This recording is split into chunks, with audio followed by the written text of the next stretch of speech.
E, gente, bom dia. Deixa eu perguntar para vocês.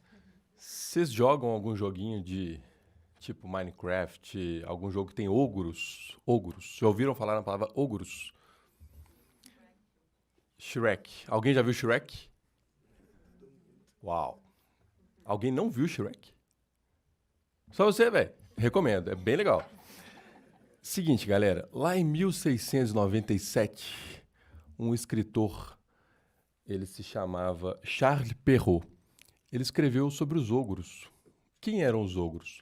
Eram aqueles adultos que se alimentavam de crianças. Ou seja, aqueles adultos que interrompiam o futuro daquelas crianças, que seriam um dia adultos. E hoje em dia, a gente tem no parlamento brasileiro, que é do lado de lá, de onde nós estamos, né? Ele começa aqui no Senado e vai até a Câmara dos Deputados. Ele está cheio de ogros. Não que se alimentam literalmente das crianças, mas que estão matando o futuro de vocês. Com projetos de lei que deixam a esperança de vocês lá embaixo. Que ajudaram a criar o conceito de ecoansiedade. Que é aquilo que você pensa, putz, tá quente demais. Imagina daqui 10 anos, velho, quando eu estiver podendo ir pra praia. Será que eu vou poder ir pra praia? Vai estar tão quente, como é que eu vou pra praia? O que eu vou fazer na cachoeira se não tiver mais cachoeira? Como é que eu vou dar rolê com meus amigos se eu não tenho jeito de sair de busão? Porque vai estar quente demais ou porque vai estar chovendo demais. E é aqui, no Senado Federal e ali na Câmara dos Deputados, que a gente tem os ogros do século XXI. E aí, eu trabalho com uma deputada que se chama Duda Salabert. Ela é lá de Minas Gerais, é uma mulher transexual, mas que tem na agenda dela o meio ambiente como a principal pauta. E dentro do meio ambiente, a luta pelas mudanças climáticas. E aí eu queria trazer para cá, para ajudar a responder essa questão, né, de por que diabos a gente não escuta vocês sobre as decisões que são tomadas aqui dentro, lá na Câmara dos Deputados e, sobretudo, na COP30, que é essa conferência. E é difícil responder isso. Vocês têm voz? Todo mundo que sabe falar, pelo menos em Libras. Vocês não têm voz? Grita aí, eu tenho. Fala aí, deixa eu ver. Eu também acho que vocês têm, porque eu ouvi vocês conversando ali fora. Uma resenha, uma fofoca. Você sabe mandar mensagem do WhatsApp. Instagram, TikTok, sei lá quais redes sociais vocês usam. Mas por que esses caras não escutam vocês? Não leem vocês e, sobretudo, não perguntam nada para vocês. Porque não é interesse deles saber o que vocês querem do futuro de vocês. Porque o futuro que vocês querem é muito diferente do que eles querem pro agora. E o futuro a gente constrói a partir de agora. Então, quando a gente vota um projeto de lei que destrói o licenciamento ambiental no Brasil, a gente está votando um projeto de lei que vai permitir o que aconteceu lá em Brumadinho em 2019. Vocês lembram o que aconteceu lá em 2019 em Brumadinho? Viu? Vocês são inteligentíssimos. E eles sabem que vocês são inteligentes. E é por isso que eles nunca vão dar voz a vocês. Mas vocês têm que gritar, e gritar, e gritar. Porque a gente não quer que Brumadinho aconteça de novo. Porque em Brumadinho morreram 272 pessoas na hora que rompeu a barragem. Algumas daquelas pessoas estavam grávidas, com crianças na barriga. Várias crianças ficaram sem pais e mães quando elas chegaram em casa. Num dia de aula, hoje. Imagina se chegar em casa e não ter seu pai e sua mãe lá. Porque a barragem rompeu em cima da cabeça deles. E é isso que vai acontecer quando o projeto de licenciamento começar a entrar em curso. E esse projeto foi aprovado há pouquíssimo tempo aqui no Senado Federal e vai ser votado lá na Câmara dos Deputados essa semana, provavelmente.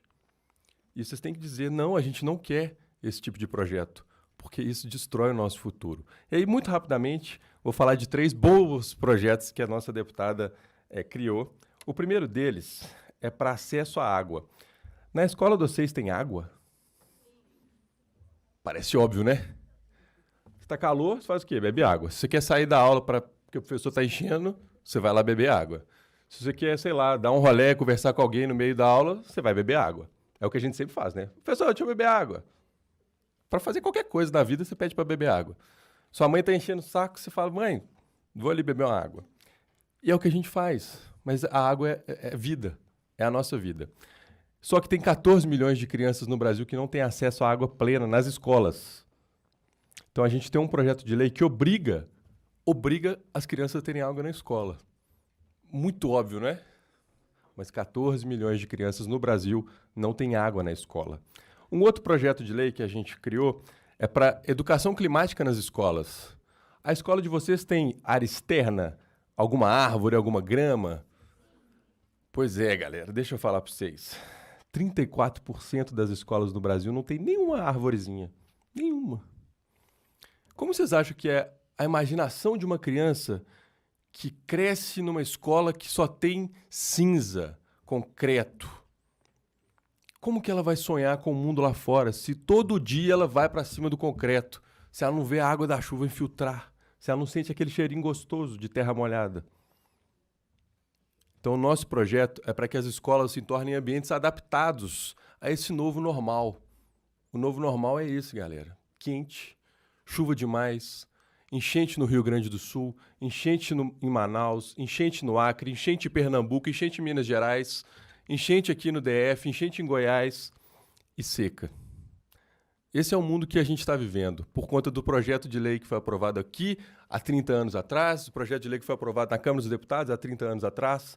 Então, por isso que é importante vocês tomarem conta do presente, porque o presente de agora é o que vocês vão ter no futuro. E, por fim, o último projeto de lei é para criar o Dia Nacional da Ação Climática. Se vier uma enchente, eu ouvi que vocês são de Taguatinga, é isso? Não sei se Taguatinga tem enchente, tem? Se vier uma enchente dentro da escola, vocês sabem o que vocês vão fazer? O que vocês vão fazer? E se a água chegar lá? Igual chegou no Rio Grande do Sul. E o cavalo caramelo ficou super famoso, porque ele conseguiu se salvar. Mas muitas pessoas subiram no telhado da casa e não conseguiram se salvar. Esse projeto de lei que a gente criou é para que nas escolas vocês aprendam o que fazer em casos de enchentes, de secas extremas. Pode ser que subir no telhado seja a melhor solução, mas pode ser que aquele telhado da escola de vocês não seja a melhor solução. Então, esse projeto é para que a gente aprenda o que fazer. Igual você entra no avião, a aeromoça fala, coloque a máscara primeiro em você, depois na pessoa do seu lado. A mãe de vocês, o pai de vocês, primeiro tem que colocar a máscara nele, para depois colocar em vocês. Porque se eles não se salvarem, eles não têm como salvar vocês. Essa é a perspectiva. Primeiro você se salva para você ter condição de salvar o outro, aquele que você ama. E aí, por fim, a gente também, pelo mandato da deputada Duda, tem encorajado muito a participação das crianças na COP30, que é parte desse processo grande de negociação internacional sobre a agenda climática. E a gente não desistiu de levar muitas crianças para a COP, porque quem está lá negociando, os embaixadores, eles precisam ouvir vocês. Os parlamentares precisam ouvir vocês. E para eles ouvirem vocês, vocês têm que também estar no lugar onde eles estão. Vocês estão aqui hoje, então falem bastante, porque está gravando. Então, o que vocês falarem, em alguma medida, pode chegar aos senadores da República. Então, é importante que vocês falem, não só a gente, mas, sobretudo, que vocês também queiram participar. Né? Daqui a pouco vocês estão votando, então votem em pessoas que se importam com o futuro de vocês. Porque se vocês não votarem nessas pessoas, ninguém vai votar por vocês. Obrigado.